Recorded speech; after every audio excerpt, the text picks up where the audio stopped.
Marriages among the nobility aren't forged in heaven. They're negotiated in drawing rooms, weighed in acres, and paid for in bloodlines. When the Duke of Aldridge came looking for a wife, Lord Abernathy polished his two brightest daughters like prize fillies at a country auction.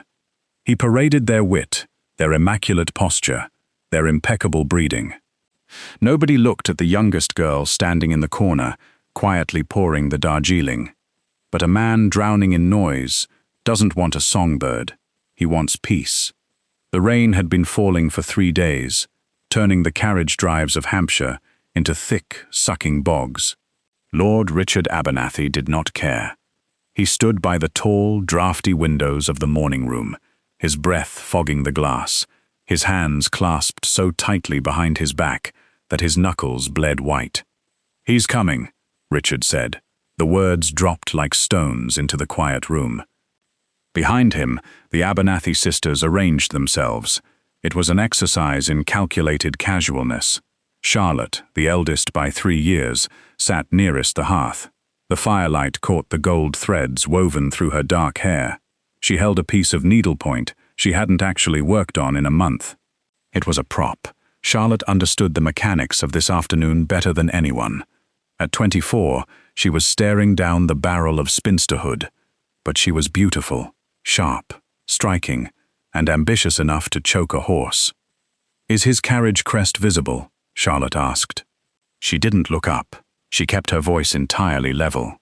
"Mud," Richard snapped. "Covered in mud, but it's a crest. 6 horses. Only a duke drives 6 through this slop." On the velvet settee, Rosalind turned a page of her book. French poetry, Rousseau. She didn't speak French particularly well, but the volume looked good in her lap. Rosalind was the middle child. If Charlotte was the beauty, Rosalind was the wit. She was the one who could quote Parliament debates, the one who played the pianoforte with an aggressive mathematical precision. "Do calm down, father," Rosalind murmured, moistening her thumb to turn another page. "If you sweat through your collar before His Grace even crosses the threshold, he'll think we're desperate." "We are desperate," Richard snarled, turning from the window. "The roof in the West Wing is rotting. The tenants are holding back rent. If one of you doesn't secure a settlement by Michaelmas, we'll be eating the horses." Hazel stood by the sideboard. She didn't say anything. She rarely did when the air in the room got this thick. Hazel was 20. She possessed neither Charlotte's arresting profile nor Rosalind's biting intellect. She was small, pale, and entirely unremarkable. Her dress was a muted grey, not by choice, but because the dressmaker's fabric had run out after outfitting her sisters, leaving only the duller cuts for the youngest. She was currently organizing the tea service. Heavy silver, delicate porcelain cups, painted with fading blue swallows. She wiped a smudge off a saucer with her thumb. The heavy oak front doors groaned open in the hall beneath them. The sound of boots on the marble floor echoed up the stairs. "Positions," Richard hissed. He hastily ran a hand over his thinning hair and marched out into the hall to intercept his salvation. Hazel moved a step back, melting into the shadows beside the heavy velvet curtains. She watched her sisters. Charlotte pinched her cheeks hard, leaving 2 blooming red marks that perfectly simulated a youthful flush. Rosalind snapped her book shut, leaving a finger in the pages to look interrupted. Footsteps approached. Then the Duke of Aldridge entered the room. Sebastian Whitmore did not look like a man who owned half of Derbyshire. He looked tired. He was 31, tall, broad-shouldered and soaked. The rain had plastered his dark hair to his forehead. His heavy riding coat dripped water onto the Abernathy's threadbare Persian rug. He didn't carry a cane. He didn't wear a top hat. He looked like a man who'd ridden the last 5 miles on horseback rather than sit in a stuffy carriage, and his boots were caked in grey mud. There was a faint scar pulling at the corner of his left eye, a souvenir from the peninsula. He'd inherited the title a year ago, when his elder brother broke his neck in a hunting accident. Sebastian hadn't been raised to rule a dukedom. He'd been raised to be a soldier. He stood in the doorway, his grey eyes sweeping the room. It was not a look of romantic appraisal. It was a tactical assessment. "Your Grace," Richard boomed, practically vibrating with eager anxiety. "Welcome to Highfield. May I present my daughters?" Charlotte stood first. The rustle of her silk skirt was loud in the quiet room. She dropped into a flawless curtsy, the angle of her neck, the dip of her shoulders, engineered to show off her collarbones.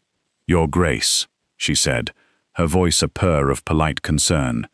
"You must be terribly cold. The roads are wretched this time of year." "They're mud," Sebastian said.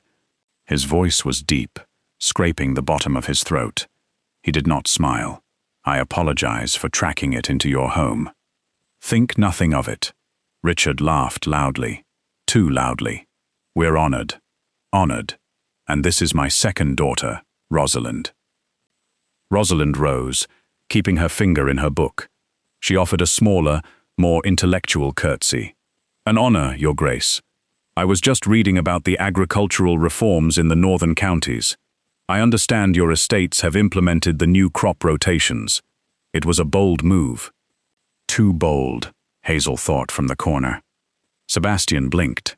He looked at Rosalind, then at the book in her hand.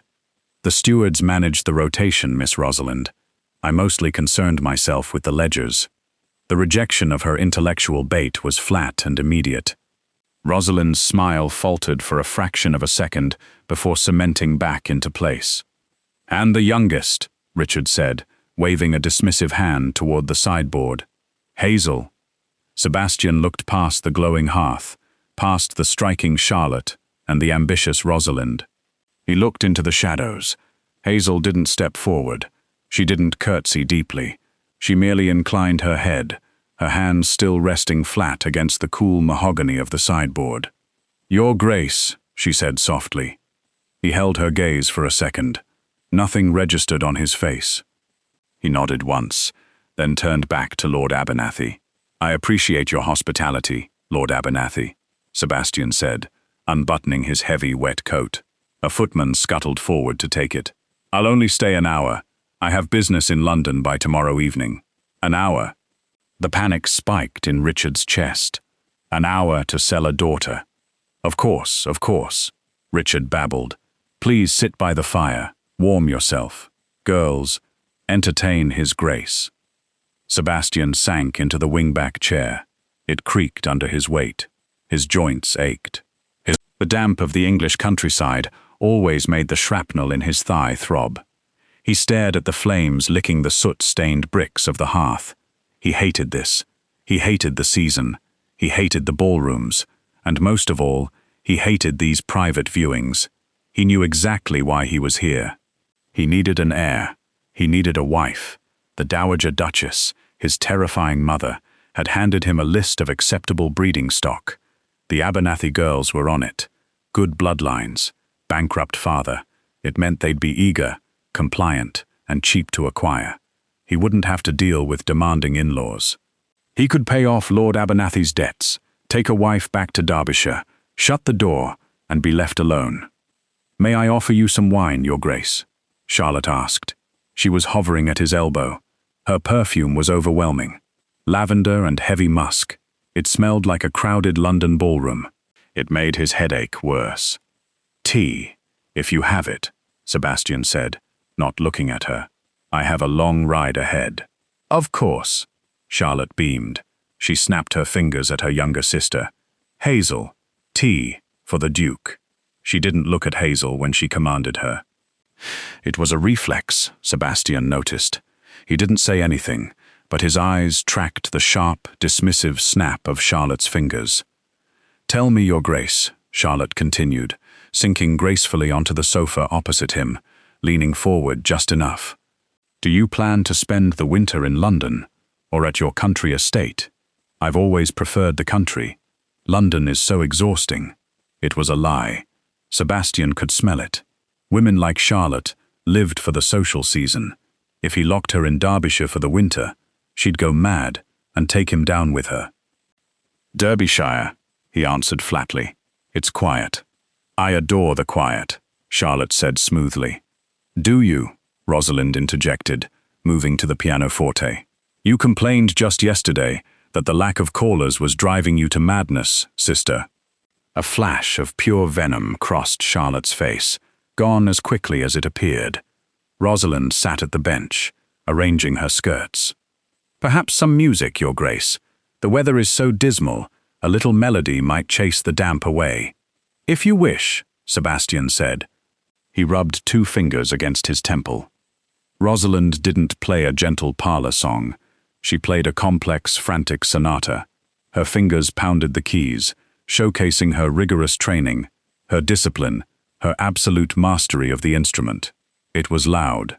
In the closed, humid air of the morning room, the notes bounced off the plaster walls and hammered into Sebastian's skull.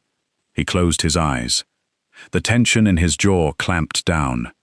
He was a man who'd spent 4 years listening to cannon fire and the screams of dying men in muddy trenches. He didn't want aggressive mastery. He wanted silence. Lord Abernathy stood by the mantel, beaming with pride, oblivious to the way the Duke's knuckles were turning white where he gripped the arms of the chair. "Splendid, isn't she?" Richard shouted over the crashing chords. Taught by a master from Vienna. Sebastian gave a tight, mechanical nod. He wanted to leave. He looked at the clock on the mantel. 50 minutes left. He could endure 50 minutes.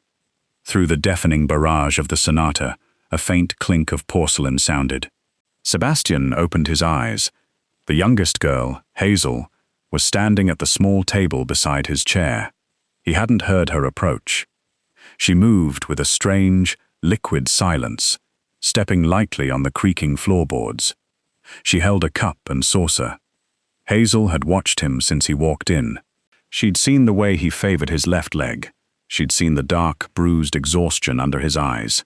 She'd watched Charlotte suffocate him with perfume and platitudes, watched Rosalind assault him with Beethoven. He was an animal caught in a trap, too polite to chew off his own leg to escape. Hazel knew about traps. She'd lived in one her entire life. When your sole purpose in a family is to be the background against which your sisters shine, you learn to observe, you learn to read a room. She'd prepared the tea herself. The silver pot was heavy, hot against the cotton of her gloves.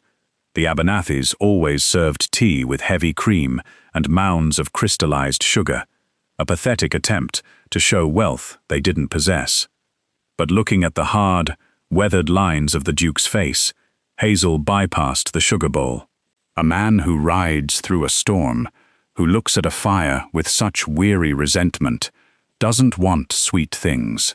She poured the tea dark, a deep, robust amber. No milk, no sugar. She carried it to him, while Rosalind struck a particularly violent chord. Hazel didn't interrupt. She didn't offer a smile, or ask if he preferred it weak or strong. She didn't ask for his attention at all. She simply lowered the cup and saucer onto the small wooden table at his right elbow. The porcelain made a tiny clink as she set it down. Sebastian looked at the cup. The dark tea, steam rising in a thin, straight ribbon. He looked up at her. Hazel was standing close enough that he could smell her. She didn't smell like lavender or musk. She smelled like starch, clean cotton, and a faint trace of rain-soaked earth.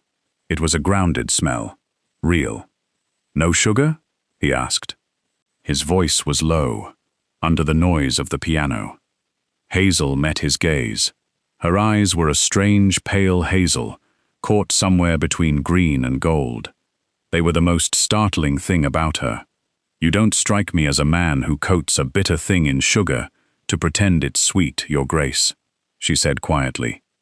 Her voice was calm, uninflected. There was no flirtation in it, no desperation. It was simply a statement of fact. Sebastian stared at her. The hammering of the pianoforte seemed to recede, dropping away into white noise. He reached out and picked up the cup. His fingers brushed against hers as she pulled her hand away. Her skin was warm. He brought the rim to his lips and drank. The tea was strong, astringent. It burned pleasantly down his throat, cutting through the damp chill that had settled in his bones. "It's perfect," he said. "It's exactly right." Hazel gave a bare fraction of a nod. "I'm glad." She didn't linger. She didn't use the opening to launch into a monologue about her hobbies. She simply turned and walked back to the shadows by the sideboard, leaving him with his perfect cup of tea. Sebastian watched her go. He took another slow sip. At the pianoforte, Rosalind struck the final chord, letting it ring out with theatrical triumph. She turned on the bench, chest heaving slightly, a victorious smile pinned to her face.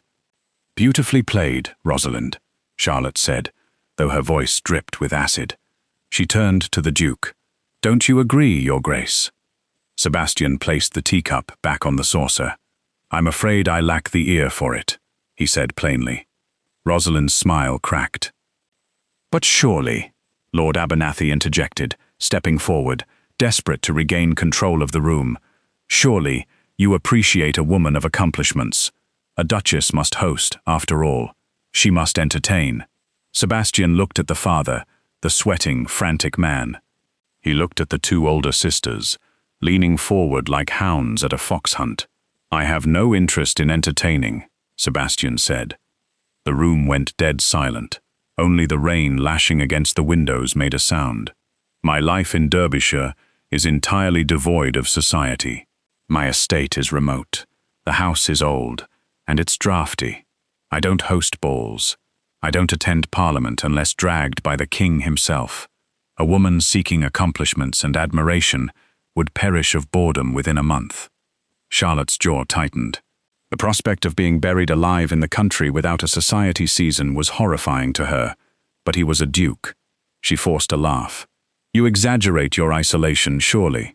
"I assure you, Miss Abernathy, I do not." Sebastian stood up. The hour wasn't over, but he'd seen enough. He'd made his decision. Richard's face flushed a deep, panicked purple.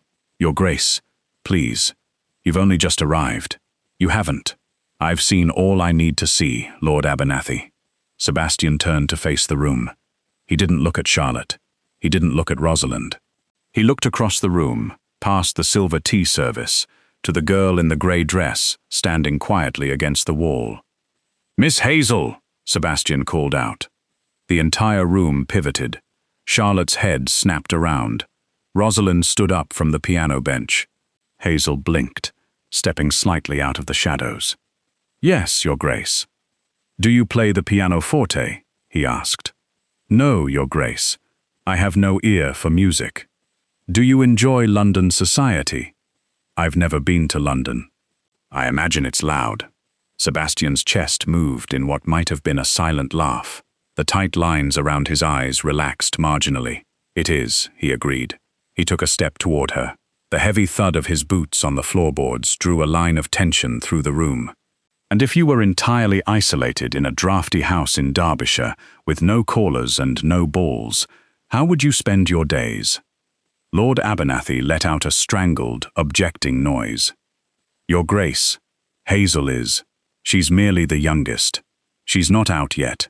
She's not prepared."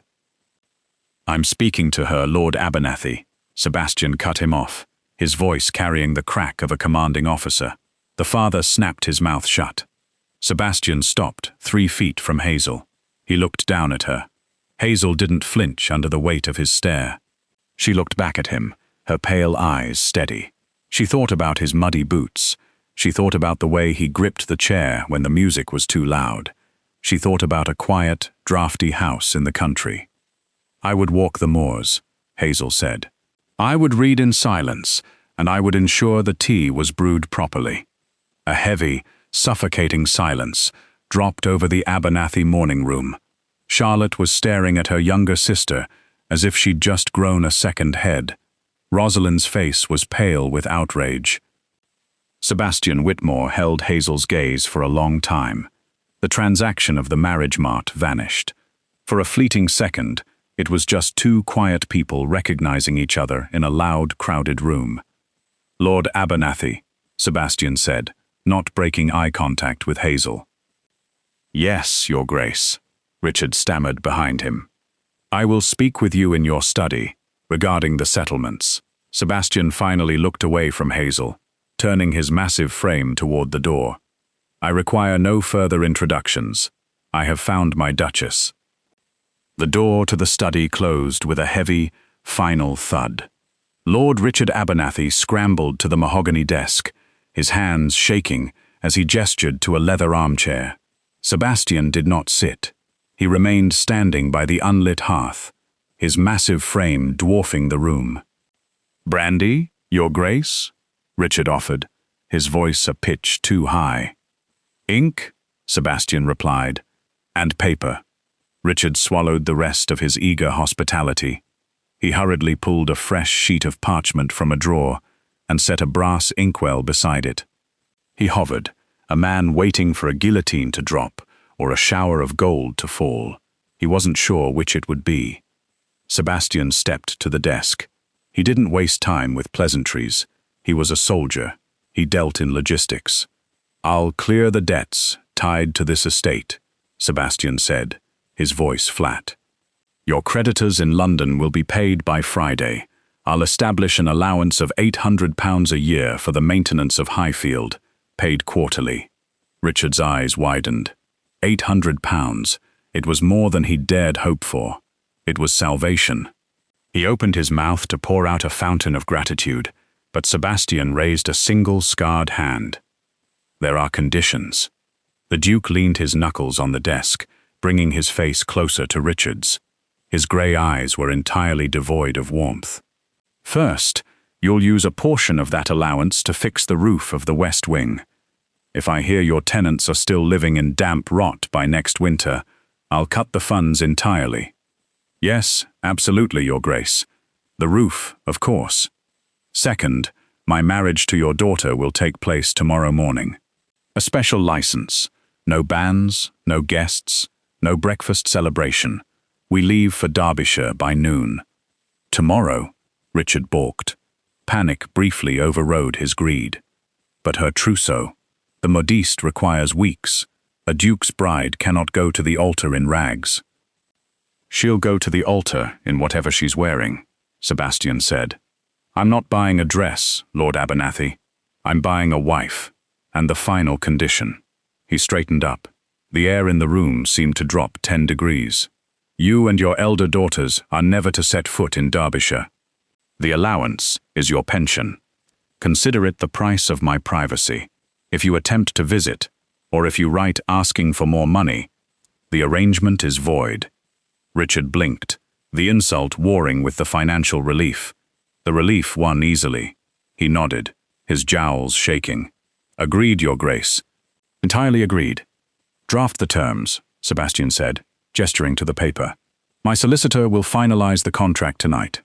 Upstairs, the silence in the girl's bedchamber was venomous. Hazel knelt on the uneven floorboards, folding a faded woolen shawl into a battered leather trunk. It was one of the few things she owned that hadn't originally belonged to Charlotte or Rosalind. Charlotte paced the length of the room. Her silk slippers slapped hard against the wood. Her face was pale, her breathing shallow. The red, pinched marks on her cheeks had faded into a sickly white. "It's a punishment," Charlotte said. Her voice shook with poorly suppressed rage. "He's mocking us. A man like that, a duke, choosing the scullery maid." "I'm not a scullery maid, Charlotte," Hazel said quietly. She placed a pair of thick stockings into the trunk. "You might as well be." Charlotte rounded on her, pointing a trembling finger. "Look at you. You have no grace. You have no conversation. You poured his tea. That's all you did. He chose you, because you're a nothing. You're a blank wall he won't have to look at." Hazel didn't look up. Her hands smoothed the rough wool of the stockings. She knew Charlotte was lashing out from the bleeding wound of her own ruined pride. But Hazel also knew Charlotte was right. "I know," Hazel said. The simple agreement halted Charlotte's tirade. She stared at her younger sister, breathing hard. "You know he doesn't want a wife to love, Charlotte," Hazel said, finally looking up. Her pale eyes were steady, reflecting the weak grey light from the window. "He wants a ghost to haunt his house. He chose me, because I'm already invisible.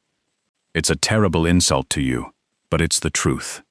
Rosalind, who'd been sitting on the edge of the bed, staring blankly at the wall, let out a short, bitter laugh. "A ghost? You're going to be buried alive in the north, Hazel. The man is a brute. Did you see his hands? He looks like he digs his own ditches. He looks tired, Hazel corrected mildly. He'll crush you, Charlotte sneered, though some of the fire had gone out of her. She crossed her arms, suddenly looking very cold. You'll be a duchess in name, living in a tomb. You'll have nothing. Hazel looked back down at her trunk. She thought of the loud, suffocating panic of this house, the constant fear of debt, the relentless, competitive shrieking of her sisters vying for attention. She closed the lid of the trunk and fastened the brass buckles. They clicked sharply in the quiet room. I'll have quiet, Hazel said. They were married at 10 the next morning, in the village chapel. The priest smelled of stale gin and rushed through the liturgy as if he had a train to catch. Hazel wore her Sunday dress, a dark navy wool, too heavy for the muggy morning. Sebastian wore a severe black coat. He did not smile. When he slid the heavy gold band onto her finger, his touch was brief and clinical. His hand was warm, his calluses rough against her smooth knuckles. By noon, they were in the carriage.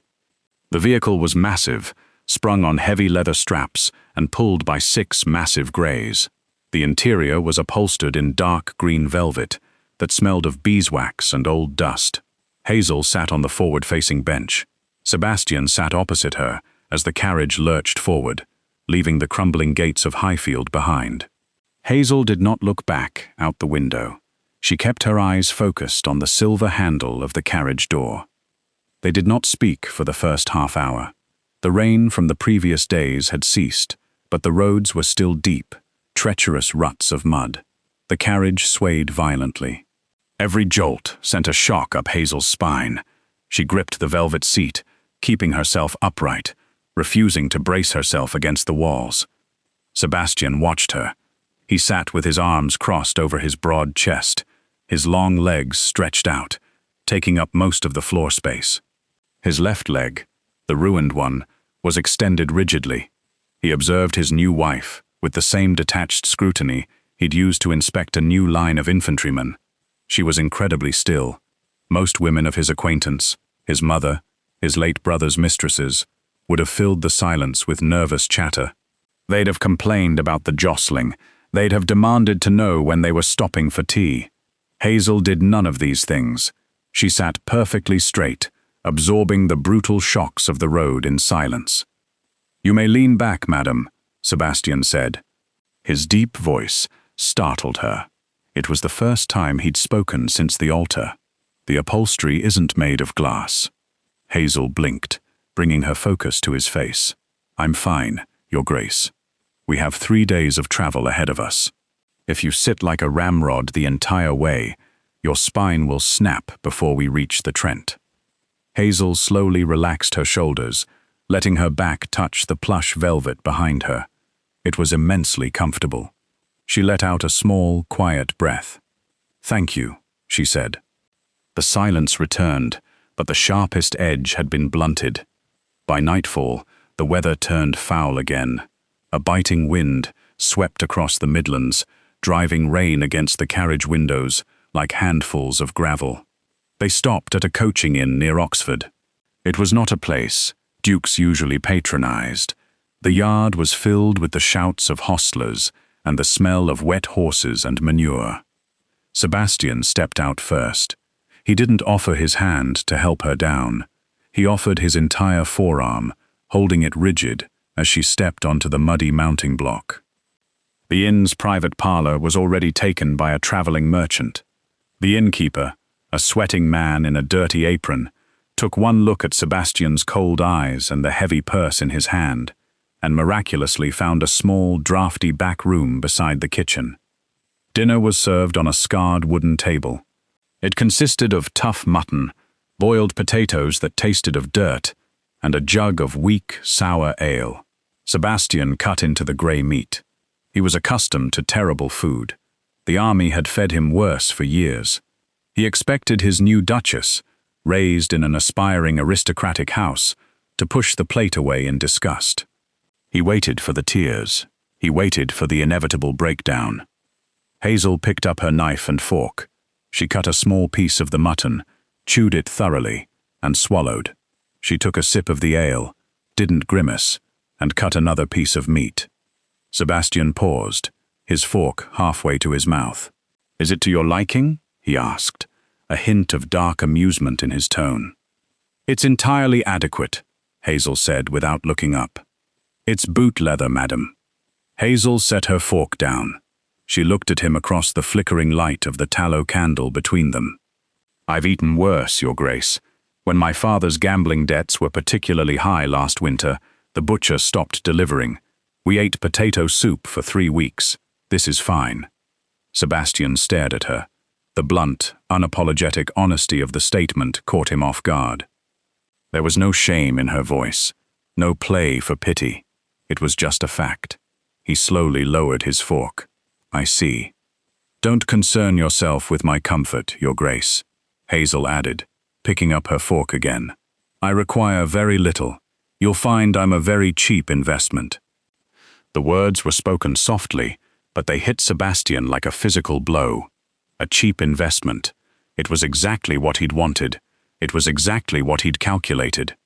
Hearing her say it out loud, with such total lack of resentment, made a strange, uncomfortable knot tighten in his chest.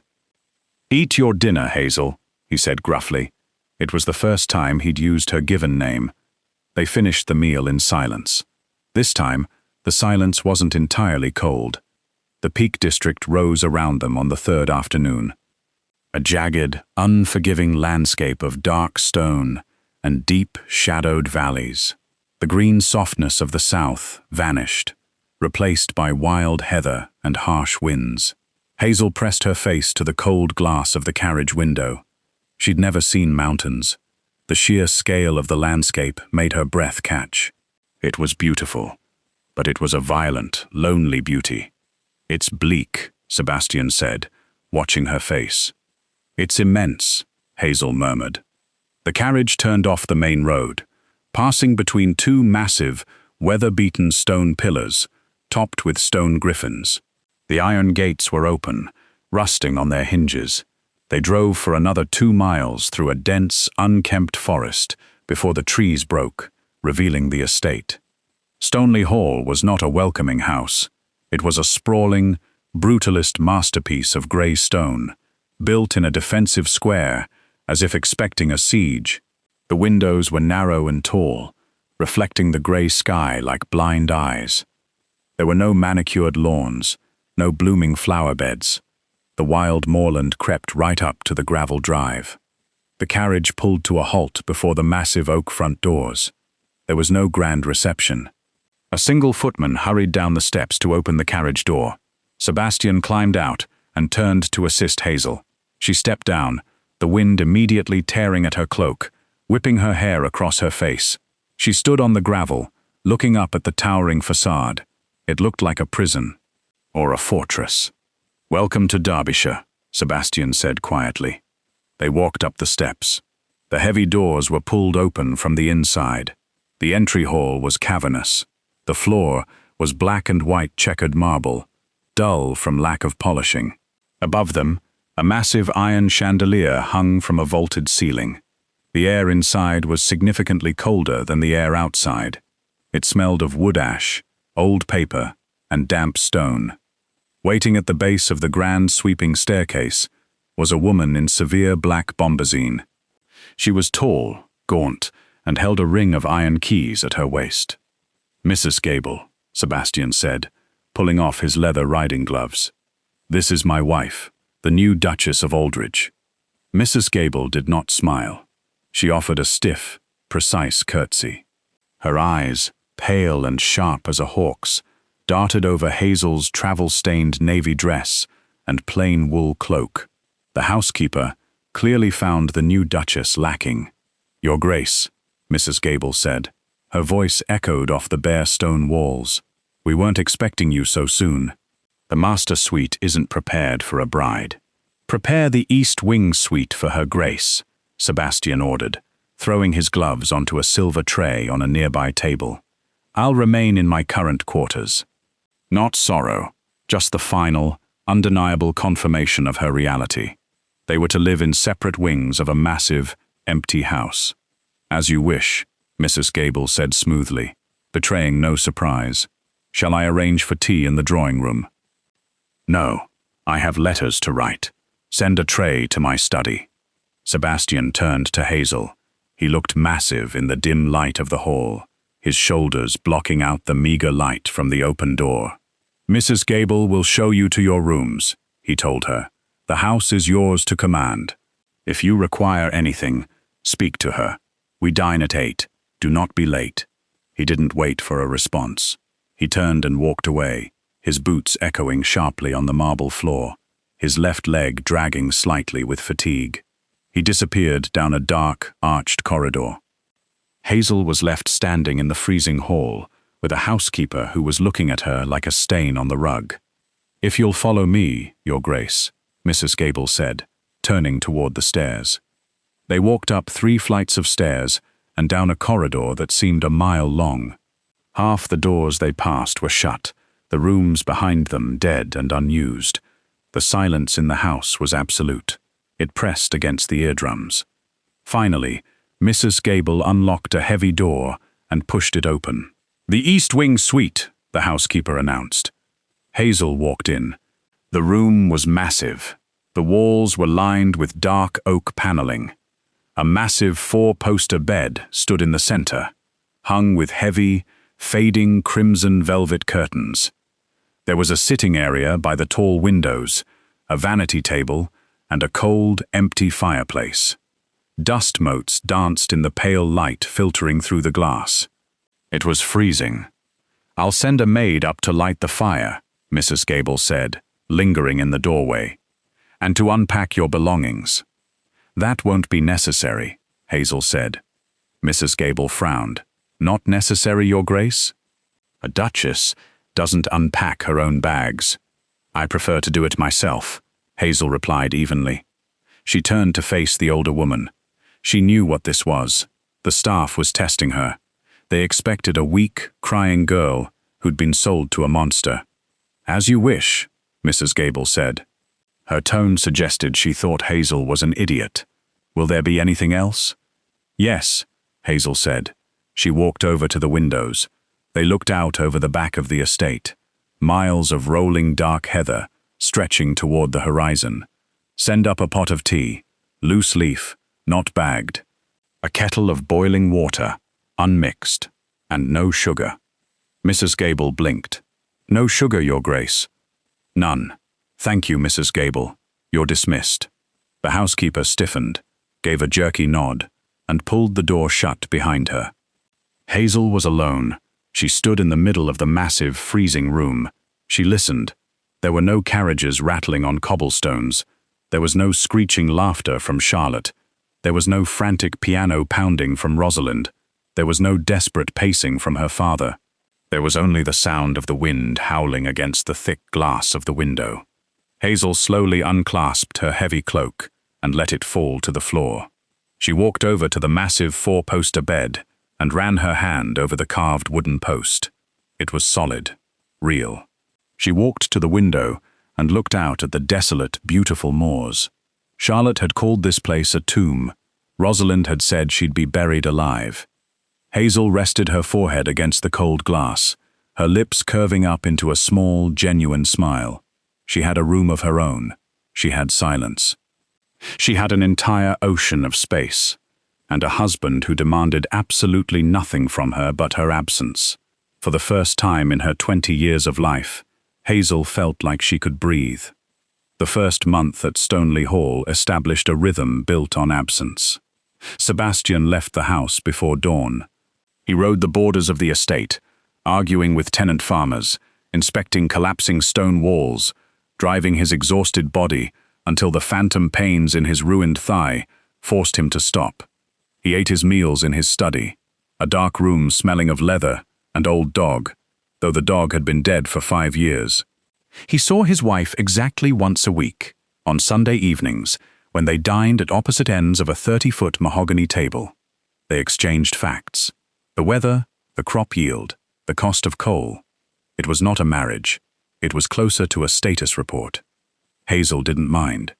She spent her days unpicking the deep, rotting decay of the house. She didn't play the Grand Duchess.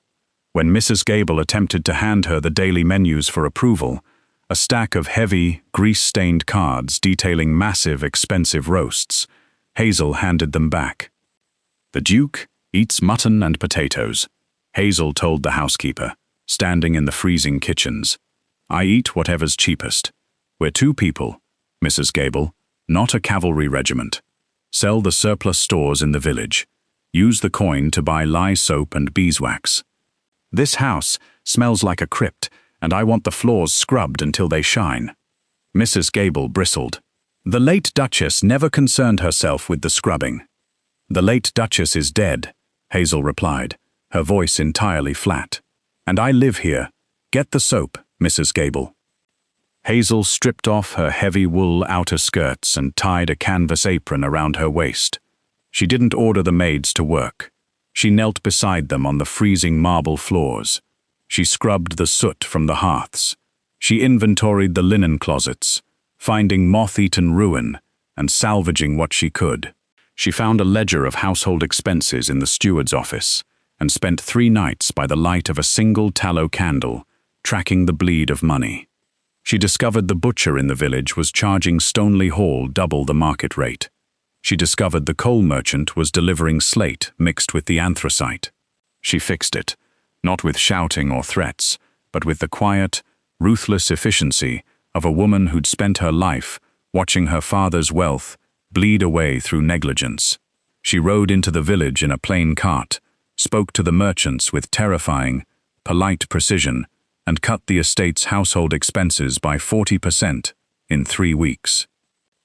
Mr. Finch, the aging, perpetually sweating estate steward, brought the revised books to Sebastian on a miserable Tuesday afternoon in November. Sebastian sat behind his desk, rubbing his temples. The ledgers were usually a source of immense irritation to him.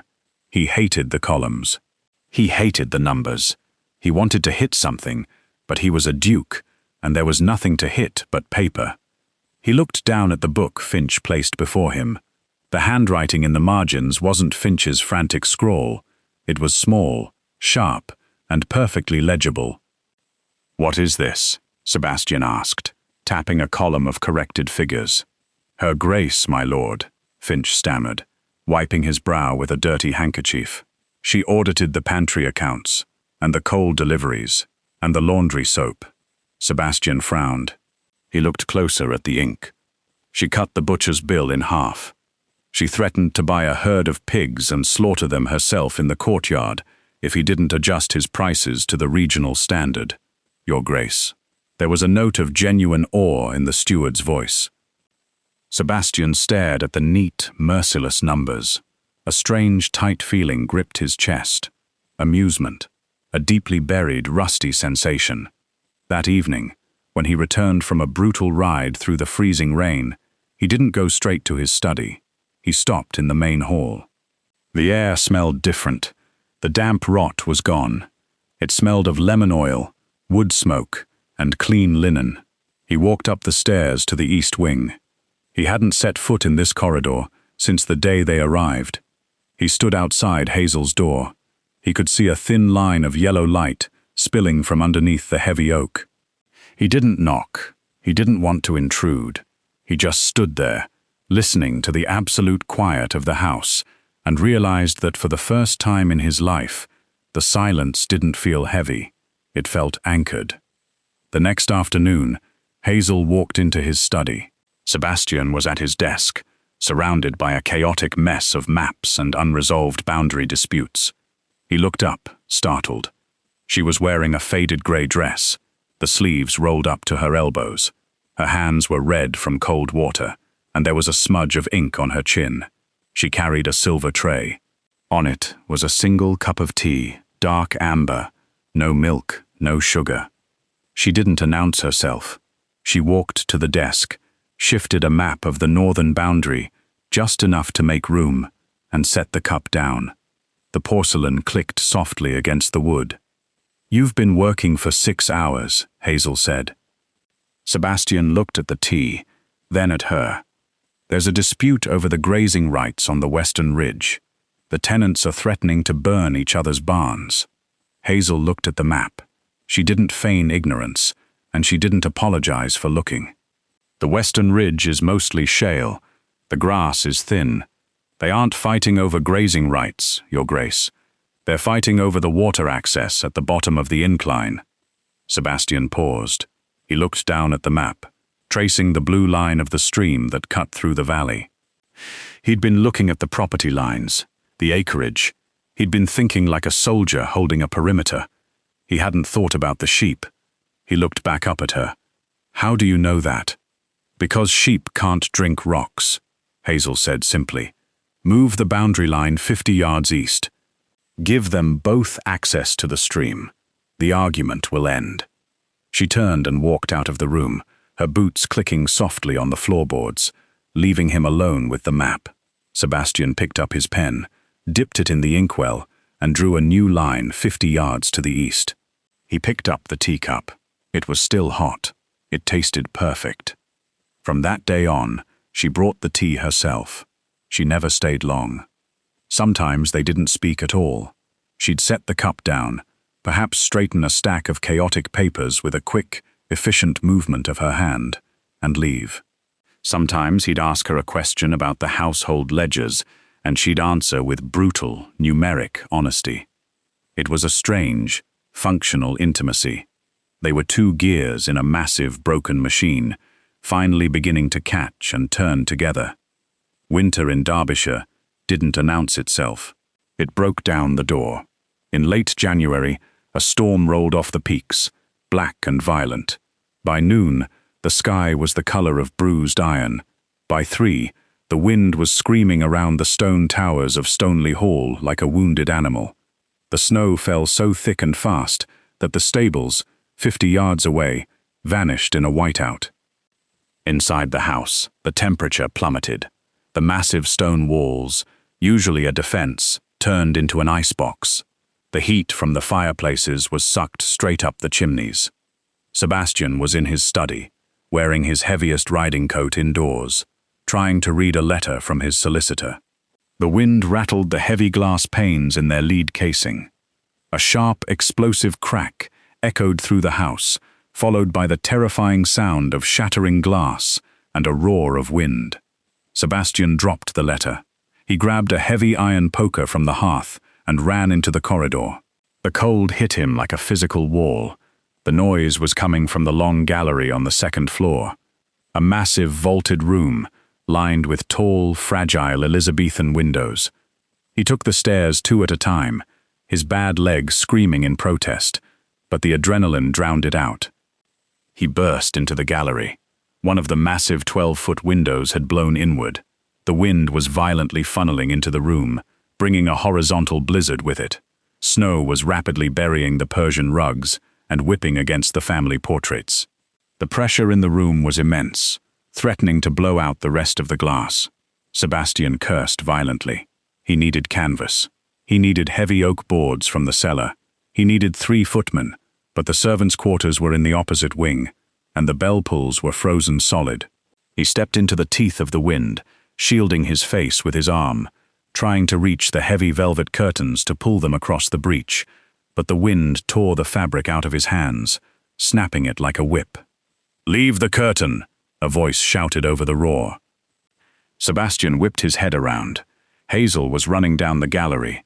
She was dragging a massive, heavy canvas dropcloth, the kind used by painters to cover furniture.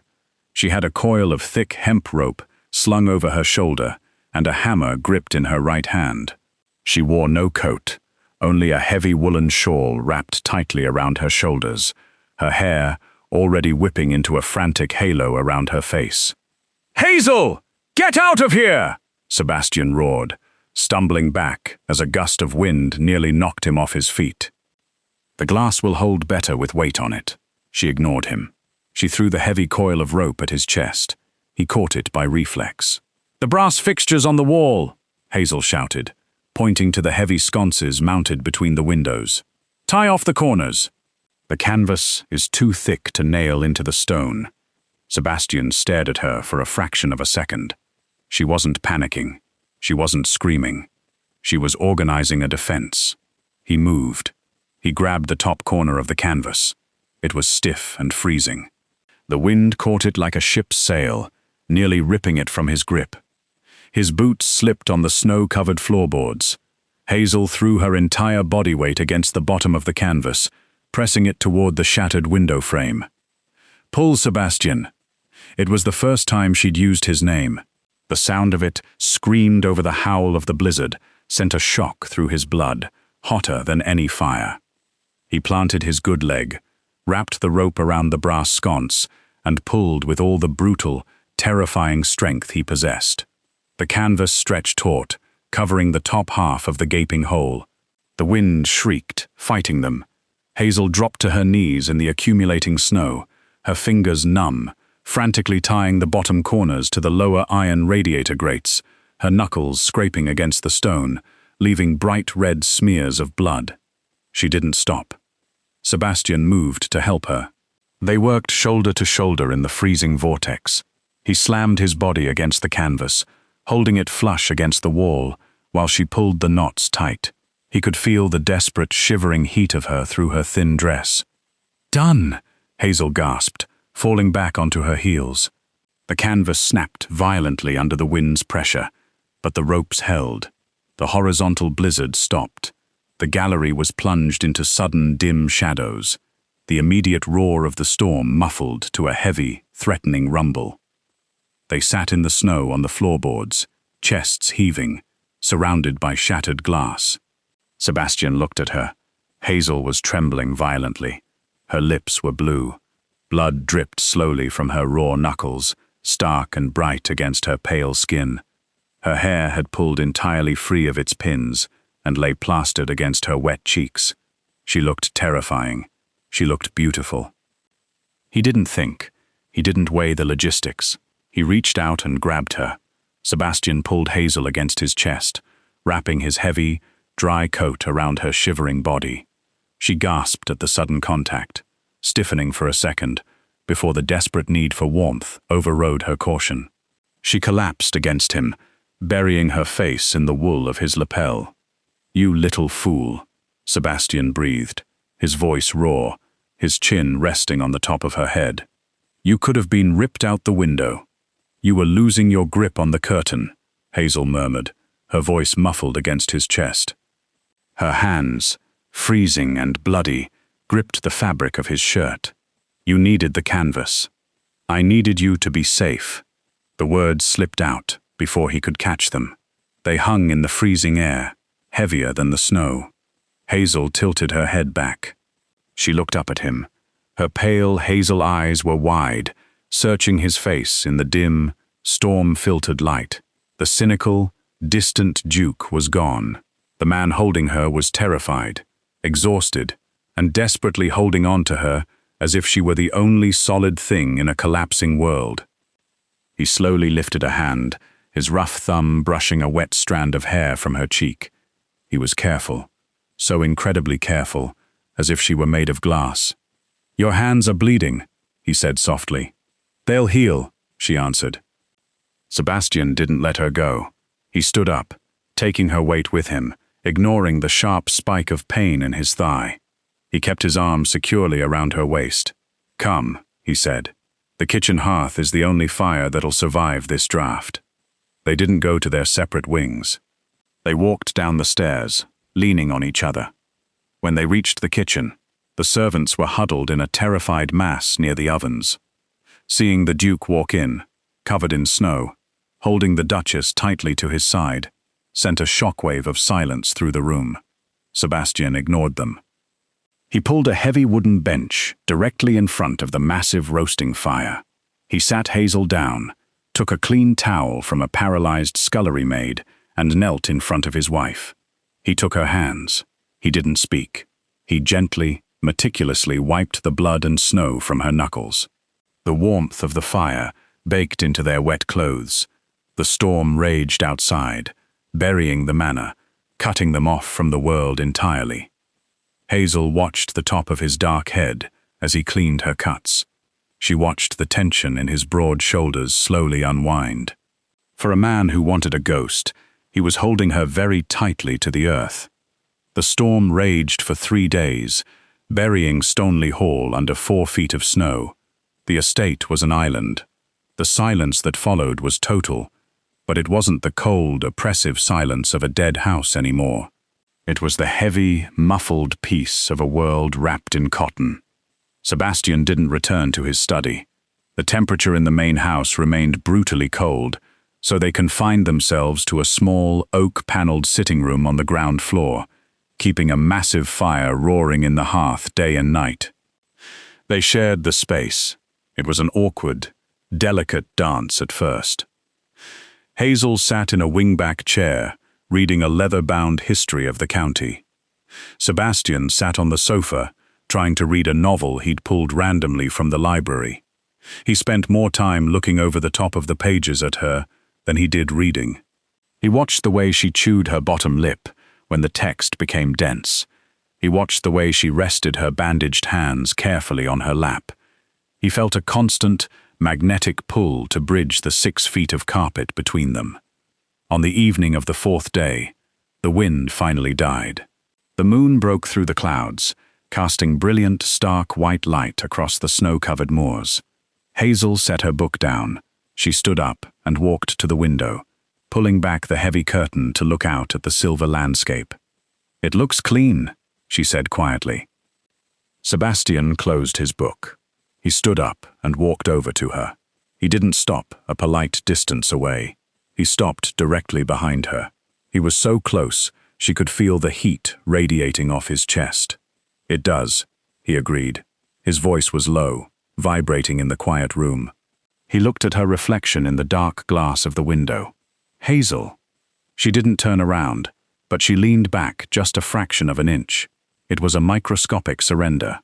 "When I came to your father's house," Sebastian said slowly, carefully choosing his words, "I told him I wanted peace. I thought peace meant isolation. I thought it meant emptiness." Hazel kept her eyes on the snow outside. Sebastian raised his hands. He hesitated for a second before resting them on her shoulders. His grip was firm, grounding. He felt her take a slow, deep breath. But she didn't pull away. "Now," Sebastian said, his thumbs tracing the line of her collarbone through the wool of her dress, "I realize an empty house is just a tomb. I didn't want a ghost, Hazel. I was just too damaged to know how to ask for a partner. I was afraid of the noise. I was afraid of the demands.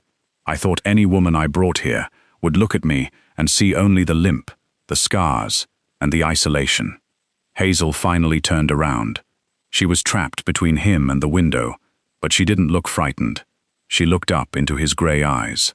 The hardened, cynical armor he wore like a second skin was completely stripped away. He looked entirely vulnerable. "Charlotte would have demanded London," Hazel said plainly, her voice steady. "Rosalind would have demanded brilliant conversation and society." "And what do you demand?" Sebastian asked, searching her face. Hazel reached up. She placed her small, bandaged hands flat against the lapels of his coat. She felt the heavy, steady thud of his heart beneath the wool. "I demand you drink your tea before it goes cold," she said. A startled, genuine laugh broke from Sebastian's chest. It was a deep, rusty sound, startling in the quiet room. The tension in his jaw vanished. He looked at her, truly looked at her. Not as a pragmatic solution to a dynastic problem, not as a quiet girl in a grey dress, but as the absolute center of his world. He slid his arms around her waist, pulling her flush against him. The physical reality of him was overwhelming, solid, warm. "Is that all?" he murmured, leaning down, his face inches from hers. "I also demand you stop working at 3 in the morning, Hazel whispered, her breath catching, as his hand moved up to cup her jaw. "The ledgers will still be there at dawn, and I require you to let me fix the roof in the west wing." "Done," Sebastian said. He kissed her. It wasn't a tentative, polite kiss. It was desperate. It held months of silent observation, of repressed longing, of the absolute, crashing realization that he'd stumbled blindly into the greatest fortune of his life. Hazel kissed him back with a fierce, answering heat. She looped her arms around his neck, anchoring herself to him. She tasted like tea and survival. He tasted like smoke and safety. All the cold, calculating transactions that had brought them together burned away, leaving only this stark, undeniable truth. When they finally broke apart, they were both breathing heavily.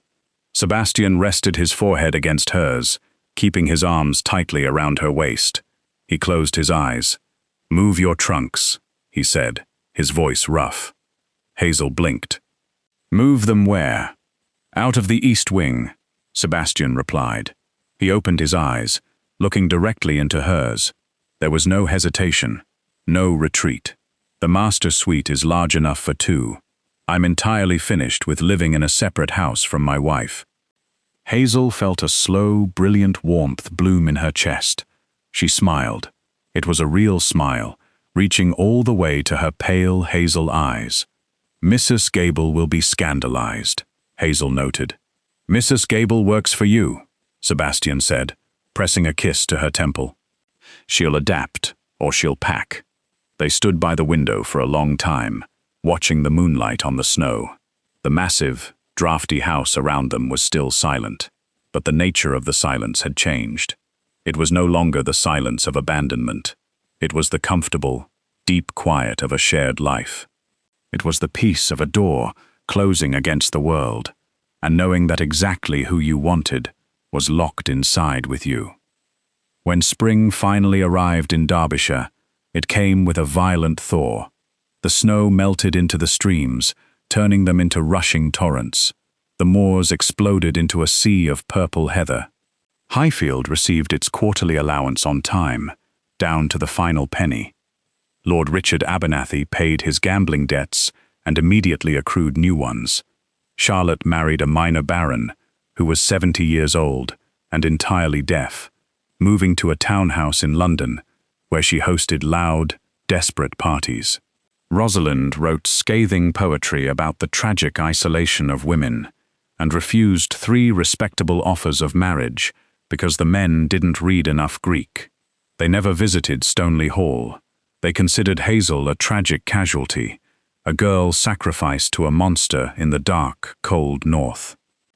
They were entirely wrong. Hazel stood on the terrace, watching the sun break over the distant peaks. She wore a dress of deep, rich green velvet, a stark contrast to the faded greys of her past. She held a steaming cup of dark tea. Behind her, the heavy glass doors opened. Sebastian stepped out onto the stone, his gait slightly uneven, holding a thick ledger. He looked tired, but the dark, bruised exhaustion under his eyes was permanently gone. He walked up behind her, sliding his free arm around her waist, pulling her back against his chest. He kissed the side of her neck, breathing in the scent of starch and rain-soaked earth. "The western boundary dispute is settled," he murmured against her skin, "and Finch says the new roof will be finished by August." Hazel leaned into him, resting her head against his shoulder. She took a sip of her tea. It was bitter, strong, and perfectly hot. "Good," she said quietly. "Then we'll have time to rebuild the glass house before winter." As Sebastian chuckled, a low rumble against her back. He took the teacup from her hand, took a sip himself, and handed it back. They stood together on the terrace, 2 quiet people looking out over their untamed, beautiful world, entirely content with the silence they'd built together. Thank you for listening to this historical romance. If you enjoyed the quiet strength of Hazel and the grounded reality of the Duke of Aldridge's choice, please give this video a like, share it with fellow fans of slow burn, character-driven storytelling, and don't forget to subscribe to the channel for more audio dramas. Ring the notification bell so you never miss an update as we dive deeper into new historical romances, marriages of convenience, and stories of quiet strength. Leave a comment below on what you thought of Hazel and Sebastian's journey.